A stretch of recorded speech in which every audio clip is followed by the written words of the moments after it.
Hello, I'm Moira Alderson with the BBC News. The United States has been criticised for vetoing a UN Security Council draft resolution demanding an immediate, unconditional and permanent ceasefire in Gaza. The other 14 members voted in favour of the document, which also demanded the release of all hostages and the lifting of humanitarian aid restrictions. Pakistan's ambassador Asim Iftikhar Ahmed described the vote as a moral stain. Let us be clear. This failure will not go down in records as a mere procedural footnote. It will be remembered as a complicity, a green light for continued annihilation, a moment where the entire world was expecting action, but yet again this council was blocked and prevented by one member from carrying out its responsibility. The head of the International Red Cross has said people in Gaza are being stripped entirely of their human dignity. Mijana Spoljaric told the BBC that failure to act by world leaders would come to haunt them. Her message was echoed by the UNICEF spokesman James Elder, who described the current situation in Rafah in southern Gaza. It's desperate. It's enforced desperation. Seeing people on the streets, that universal symbol of I'm hungry, whether it's children, whether it's adults, people I know, there's a different level of gauntness now. This is my 5th time here since the horrors of October 7. I've only been back for 24 hours. In that time, I've been to a hospital, a drone strike on the hospital, heard horrible stories of these massacres that have happened around. Donald Trump says President Putin told him over the phone that Moscow would seek revenge after Ukraine hit Russian bombers at the weekend. An unnamed senior NATO official said more than 40 Russian planes were damaged or destroyed in the attack. Nomia Iqbal is in Washington.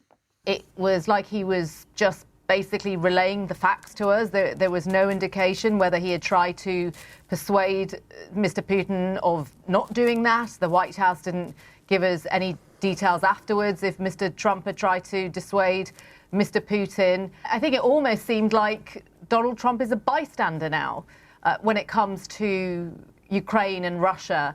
We know that he has said in the past that he would stop the war or bring peace on day one. Clearly, it's not been that easy. It's been very complicated, and we know he's exasperated with both sides.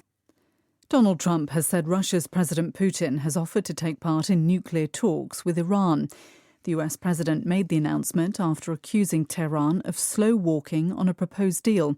In a speech on Wednesday, Iran's supreme leader Ayatollah Ali Khamenei said his country would not agree to stopping enriching its uranium stocks, a key demand of Mr. Trump. A 6th round of talks between the two sides is expected to take place soon.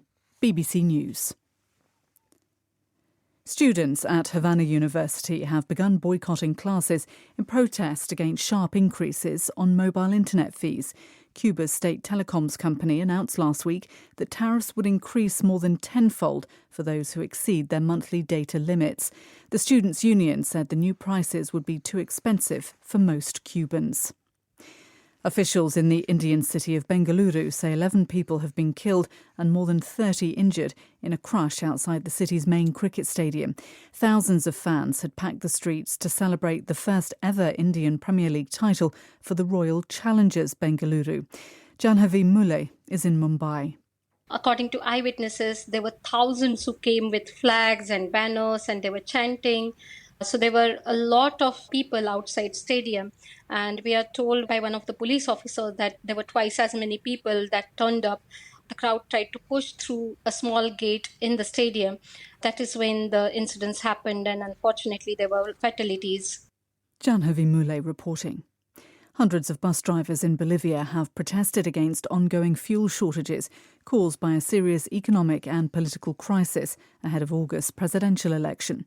Drivers said they have to queue up for 3 days at petrol stations and haven't been able to earn a living. Many have called for the resignation of President Luis Arce, who's decided not to stand for re-election. A federal judge in the United States has temporarily blocked the Trump administration from deporting the family of an Egyptian man charged with carrying out a firebomb attack on a pro-Israeli rally in Colorado. The authorities say Mohammed Sabri Soleiman entered the US on a tourist visa and subsequently claimed asylum. The Trump administration pledged to quickly deport his wife and 5 children. But lawyers for the family say they should not be punished for the actions of Mr. Soleiman. BBC News.